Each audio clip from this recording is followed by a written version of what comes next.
Hello friends, welcome to my channel. మరొకసారి మీ అందరికీ స్వాగతం. ఈరోజు పాలిటీ వీడియోతో మీ ముందుకు వచ్చాను.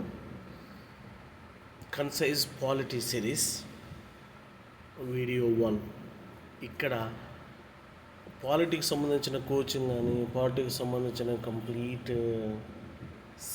మెటీరియల్ సిలబస్ చెప్పటం అనేది ఏమి లేదు, కానీ కన్సైజ్గా ఒక్కొక్క ఇంపార్టెంట్ టాపిక్ గురించి చాలా కాంపాక్ట్ మోడ్లో, అంటే చాలా టైట్గా కొన్ని ఇంపార్టెంట్ విషయాలు మాత్రమే మనం డిస్కస్ చేద్దాం.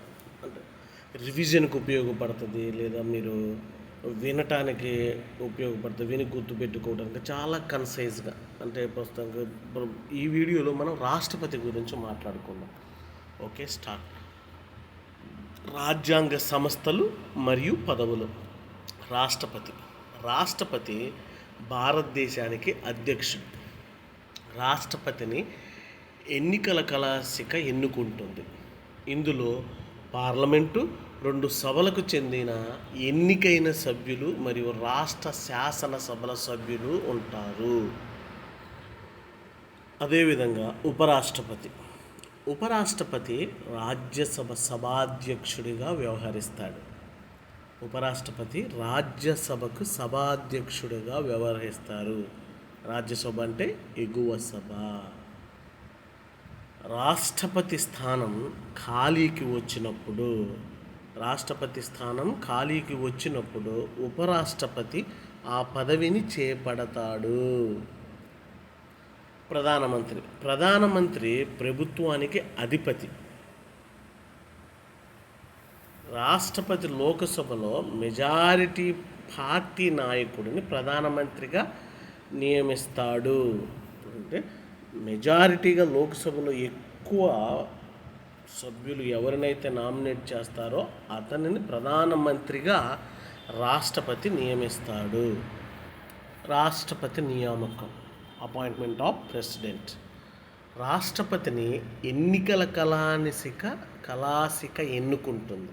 ఇందులో పార్లమెంటు 2 సభలకు చెందిన ఎన్నికైన సభ్యులు.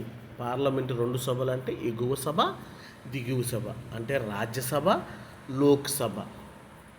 2 సభలకు చెందిన ఎన్నికైన సభ్యులు మరియు రాష్ట్ర శాసనసభల సభ్యులు కలిసి ఓటింగ్ వేసి రాష్ట్రపతిని నియమిస్తారు. రాష్ట్రపతి నియామకంలో ఎగువ సభ, దిగువ సభ్యులు, రాష్ట్ర శాసనసభ సభ్యులు కూడా ఉంటారు. రాష్ట్రపతి యొక్క టెన్యూర్, అంటే రాష్ట్రపతి యొక్క కాల పరిమితి 5 సంవత్సరాలు ఉంటుంది. రాష్ట్రపతి 5 సంవత్సరాలు అధికారంలో ఉంటాడు. అదేవిధంగా రాష్ట్రపతి నియామకానికి సంబంధించిన ఆర్టికల్స్, అంటే రాజ్యాంగంలోని ఏ ఆర్టికల్ రాష్ట్రపతి యొక్క నియామకం గురించి చెప్తాయి? ఆర్టికల్ 52, భారతదేశానికి రాష్ట్రపతి ఉంటారు. ఆర్టికల్ 54, రాష్ట్రపతి ఎన్నిక ఎలక్టోరల్ కాలేజీ ద్వారా జరుగుతుంది. ఇందులో పార్లమెంటుకు చెందిన 2 సభలకు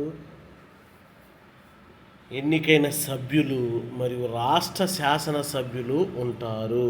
ఆర్టికల్ 55, రాష్ట్రపతి ఎన్నిక ప్రక్రియ గురించి వివరిస్తుంది. ఆర్టికల్ 52 రాష్ట్రపతి గురించి. ఆర్టికల్ 54 2 సభలలోనూ రాష్ట్ర శాసనసభలో ఉన్న సభ్యుల గురించి. ఆర్టికల్ 55 రాష్ట్రపతి ఎన్నిక ప్రక్రియ గురించి వివరిస్తుంది. రాష్ట్రపతి పదవీ కాలం 5 సంవత్సరాలు. రాష్ట్రపతి పదవీ కాలం 5 సంవత్సరాల గురించి వివరించే ఆర్టికల్ 56. రాష్ట్రపతి అర్హతలు.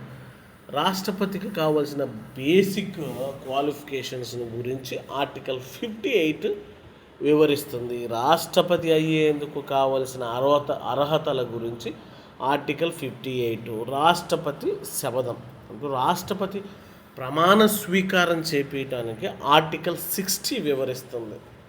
రాష్ట్రపతి ప్రమాణ స్వీకారం గురించి ఆర్టికల్ 60 వివరిస్తుంది. రాష్ట్రపతిని తొలగించే ప్రక్రియ. రాష్ట్రపతి తొలగింపు ప్రక్రియ గురించి రాజ్యాంగంలోని ఆర్టికల్ 61లో వివరించబడింది. రాష్ట్రపతి రాజ్యాంగ ఉల్లంఘనకు పాల్పడిన కారణంగా పార్లమెంటు ఎలా రాష్ట్రపతిని తొలగించాలి అనే విషయం గురించి ఆర్టికల్ 61 అధికరణ 61లో పేర్కొనబడింది.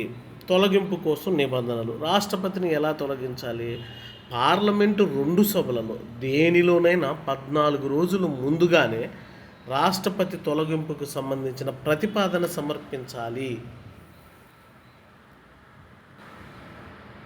ఈ ప్రతిపాదనకు కనీసం సభ సంఖ్యలో 4/4 మంది మద్దతు కావాలి. అంటే రాష్ట్రపతిని తొలగించడానికి పార్లమెంట్లో ప్రవేశపెట్టే ప్రతిపాదనకు కనీసం 4/4 మంది మద్దతు ఇవ్వాలి. ఈ ప్రతిపాదనకు 2 సభలలో కనీసం 3/4 మెజారిటీ ఆమోదించాలి. అంటే కనీసం 3/4, 4/4 మంది సభ్యుల మద్దతు కావాలి, 3/4 సభ్యుల ఆమోదం తెలపాలి. రాష్ట్రపతిని తొలగింపు తీర్మానం ఆమోదించిన తేదీ నుండి అమల్లోకి వస్తుంది. అంటే 2 సభలు కలిసి 3/4 మెజారిటీతో ఆమోదించిన తర్వాత ఏ రోజైతే ఆమోదిస్తారో ఆ రోజు నుంచే రాష్ట్రపతి తొలగింపు తీర్మానం అనేది అమలులోకి వస్తుంది.